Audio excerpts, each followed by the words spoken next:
I hope everyone enjoyed the panel. Now I'm going to be talking about topics that relate to any path you are considering for your future. When you are considering options of interest, it's important to do initial research. Here are some resources that will aid you in your research. The first one is Naviance. Naviance is a college and career exploration website that we use with students that allows them to learn more information on various schools and careers. There are helpful features on Naviance, one of them being the Supermatch. Supermatch is an option where students will enter their preferences on what they're looking for in a school and receive a list of schools that match those preferences. Students can take assessments and answer questions about themselves and get a list of careers that best match those responses. There's also college and career websites that students can explore. For example, if students are looking to learn more information on apprenticeships, they can do so on mass.gov.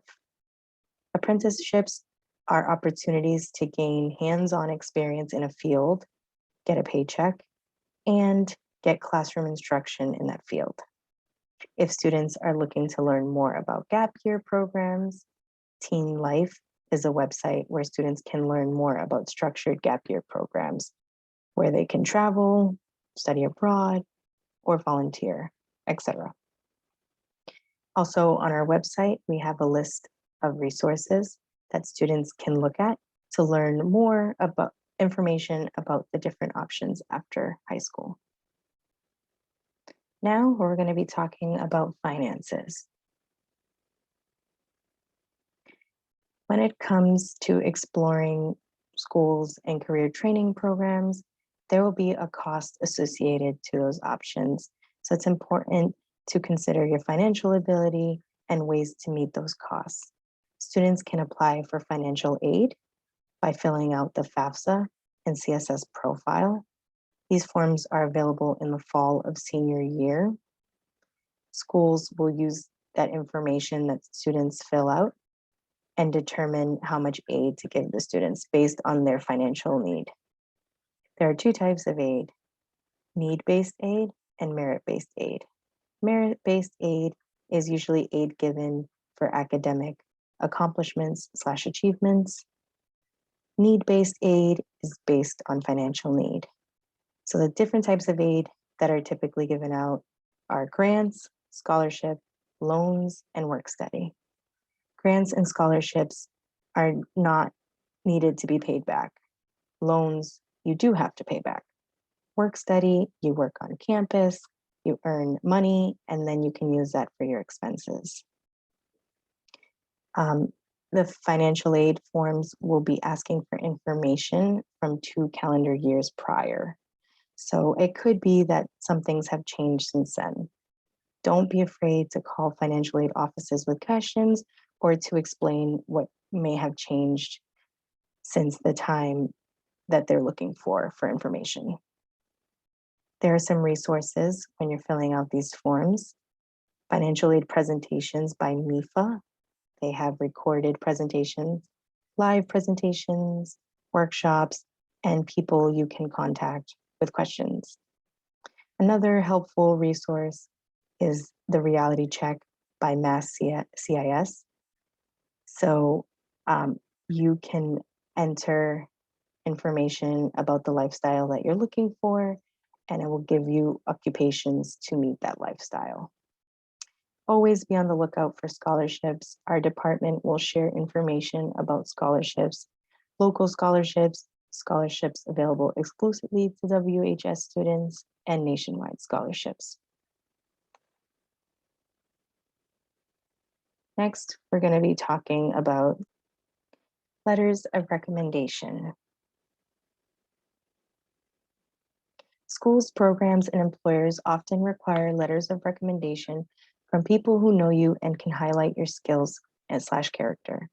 Be aware of specific types of recommendations needed if applicable. So if you're looking to apply to a four-year school, some four-year schools require letters from your teachers, 2 teachers, and your counselor. If you are applying for a job, You can use teachers, counselors, coaches, mentors, anyone that knows you well and can speak to their time and observations while working with you. Before summer, have personal conversations with teachers about writing your recommendation letter. Ask them if there's anything that they'd like from you in order to write the best letter for you. So you can share your resume, activity resume with them, and answer some of their questions so they can write a great letter. Think about your relationship with the teacher, not the grade you earned.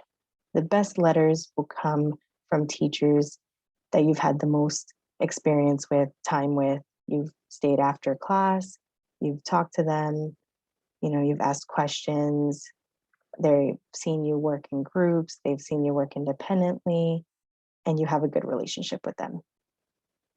Next, we're going to be talking about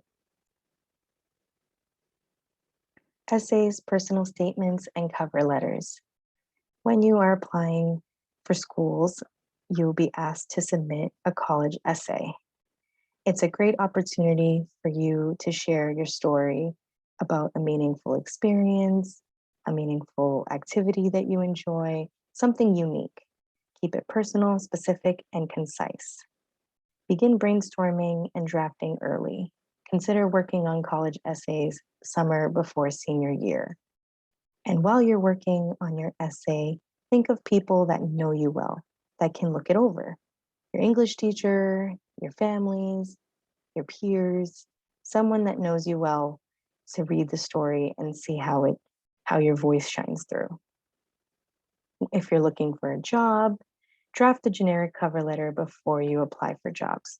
A cover letter is usually one page where you will talk about your experience, your skills, and give examples of those skills. Look for additional written statements required / recommended by different schools. Some schools or programs may want to know why you're interested in that specific school or program. And that'll be a great opportunity to expand on your interest and to write about why you're the best candidate for that school / program. A COVID-19 question may be asked on this year's Common App. There was 2 questions, one that was COVID-19 specific related, where it asked if you have been affected, you or your family have been affected by COVID-19, where you can write about how you've been impacted.